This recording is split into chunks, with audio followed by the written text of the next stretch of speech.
अच्छा, धर्म दोनों पक्षों में है। पांडव पक्ष में भी धर्म है युधिष्ठिर के रूप में, और कौरव पक्ष में भी धर्म है विदुर के रूप में, लेकिन दोनों धर्मों के साथ में व्यवहार पृथक किया जाता है। पांडव पक्ष में जो धर्म है, युधिष्ठिर महाराज जो कुछ कह देते हैं चारों भैया मस्तक झुका के स्वीकार कर लेते, बड़े भैया ने कह दिया अब बस। लेकिन विदुर जो कहते हैं तो तुरंत उनकी बात को काटा जाता है, और बात को काटा ही नहीं जाता, उनका निरादर भी किया जाता है। तो धर्म आपकी रक्षा तब करेगा जब धर्म की रक्षा आप करोगे। धर्मो रक्षति रक्षितः। देखो भैया, बंदूक आपके पास में है काय के लिए? बोले आत्मरक्षा के लिए।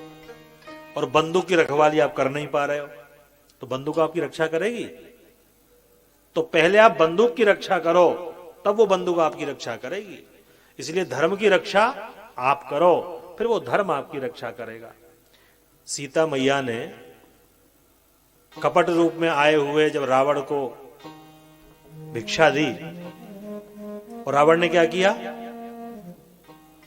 सीता जी का हरण कर लिया।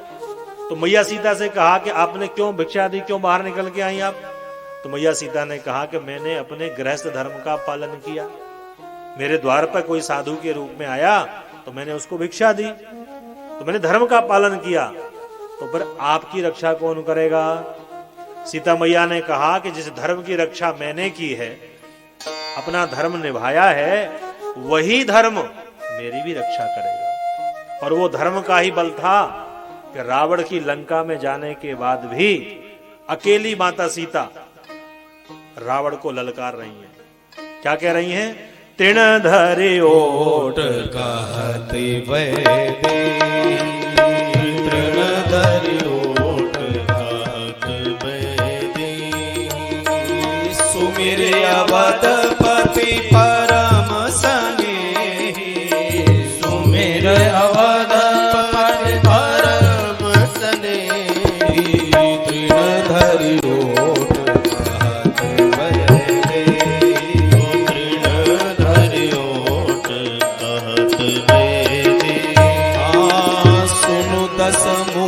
खद्योत प्रकाशा, सुन दश मुख खद्योत प्रकाशा, सुनु दश मुख खद्योत प्रकाशा, सुन दश मुख खद्योत प्रकाशा, बहू की नलिनी करई विकासा, बहू की नलिनी ये धर्म का बल है। रावण को ललकार रही हैं जनकनंदिनी। तो धर्म की बात जिसने नहीं मानी, अंत में उसको पछताना पड़ा।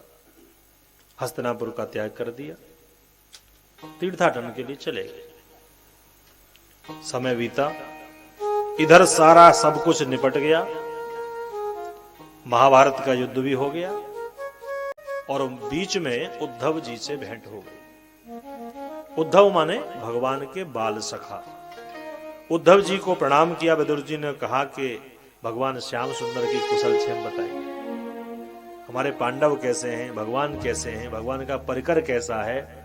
तो जैसे ही प्रभु की कुशल क्षेम पूछी, उद्धव जी के नैनों से तो नीर बहने लगे, समाधिस्थ हो गए। झकझोरा विदुर जी महाराज ने, अरे उद्धव जी महाराज क्या हुआ? तो सनकैर भगवन लोकान निलोकम पुनरागत। भगवान के उस दिव्य लीला सागर में डूब गए, और कहने लगे किसी उद्धव जी महाराज, विदुर जी, भगवान तो अपनी लीला का संवरण करके चले गए। महाभारत का युद्ध हो गया, कौरव समाप्त हुए, पांडवों को विजयश्री प्राप्त हुई। विदुर जी महाराज कहते हैं कि इतना सब कुछ हो गया, तो उद्धव जी कहते हैं कि सबसे ज्यादा हानि तो हम यादवों की हुई। कैसे? और ये वास्तविकता भी है। बहुत बड़ी कोई शख्सियत, कोई व्यक्तित्व हमारे निकट रहे तो हम उसको सामान्य ही मानते हैं, लेकिन जब बाहर जाकर उसका विस्तार होता है तो कहता अरे ये तो हमारे पास ही रहता था भाई, बहुत सामान्य व्यक्ति था, इतना असाधारण होगा हमें तो कभी सोचा भी नहीं था।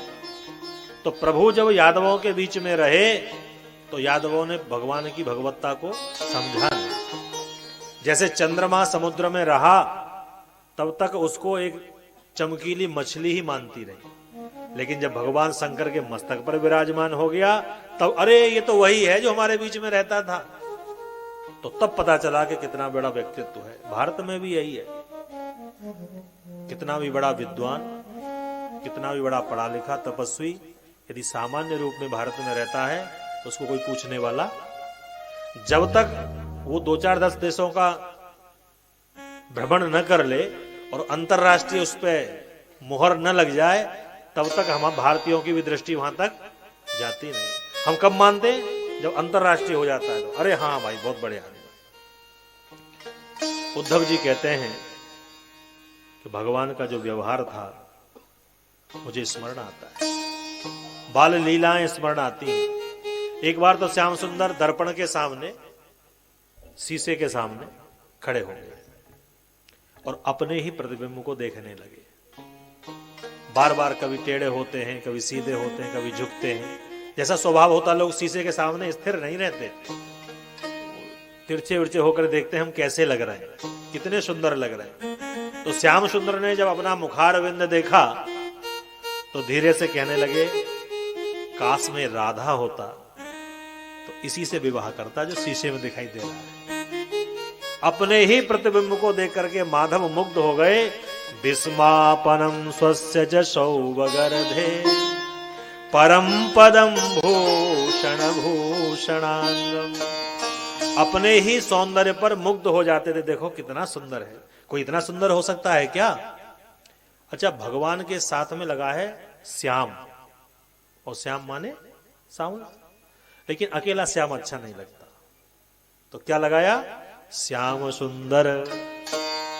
भगवान की वो श्यामलता भी शोभा की अभिवृद्धि करती है।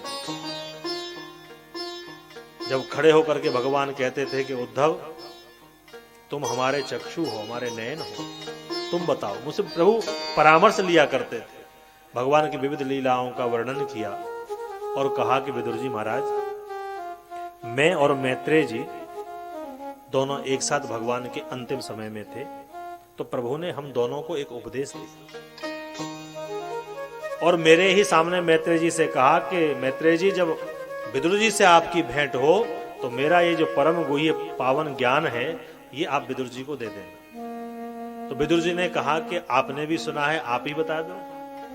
उद्धव जी ने कहा नहीं, प्रभु की आज्ञा है, ये ज्ञान आपको मैत्रेय जी ही देंगे। क्या कहा प्रभु ने? तो उद्धव जी ने कहा कि चलते चलते वो आपकी चर्चा कर रहे थे। अब तो विह्वल हो गए श्री विदुर जी महाराज, नेत्रों से अश्रुपात होने लगा।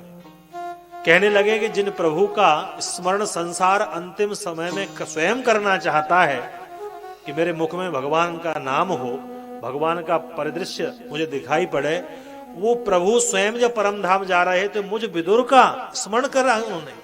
विह्वल हो गए विदुर जी महाराज और कहा कि मैत्रेय जी कहां मिलेंगे? श्री उद्धव जी ने कहा कि गंगा के पावन तट पर हरिद्वार में मैत्रेय जी से आपकी भेंट हो जाएगी। दौड़े दौड़े श्री विदुर जी महाराज मैत्रेय जी के पास आए और चरणों में प्रणाम किया। मैत्रेय जी ने देखा विदुर जी आए हैं तो गदगद हो गए। आओ आओ प्यारे विदुर जी, मैं तो तुम्हारी ही प्रतीक्षा कर रहा था। विदुर जी ने कहा कि भगवान, मैं आपसे कुछ प्रश्न करना चाहता हूं, करिए। तो विदुर जी ने प्रश्न किए और मैत्रेय जी ने उत्तर दिए। ये प्रश्न विदुर जी का नहीं, हम सब का है। क्या प्रश्न है? सुखाय कर्माणि करोति लोको न तै सुखम वान्यदुपारमं वा। इस संसार को हम देखते हैं, सर्वाणि कर्माणि सुखाय, करोति लोकः। संसार में आप देख रहे हैं कि 24 घंटे भागदौड़ मची हुई है। रोड रात्रि में भी खाली नहीं मिलते। काय के लिए दौड़ रहा है संसार? तो एक ही शब्द आता है, सुख के लिए। दिन भर पसीना क्यों बहा रहे हैं? सुख के लिए। लेकिन सुख मिलता नहीं।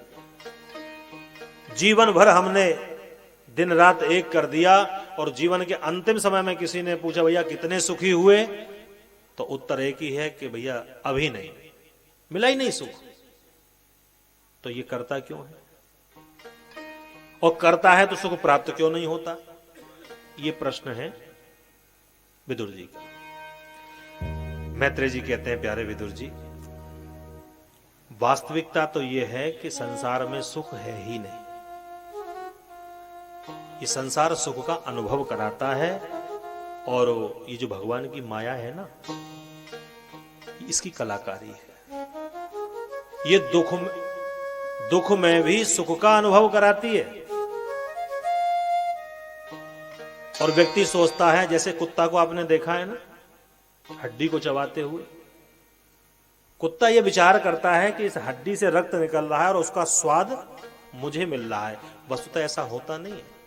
वो रक्त भी उसके मुंह से निकलता है और वो समझता है कि इस हड्डी से ही निकल रहा है, और रक्त निकलने का कारण भी हड्डी होती है, लेकिन वो समझता है कि नहीं, इसी से निकल रहा है। उसी तरह से मनुष्य समझता है कि संसार के साधनों में सुख भरा पड़ा है, इसी से सुख मिलेगा। ये सुख पाने के जो कांटे हैं, ये हम चुभोते रहते हैं।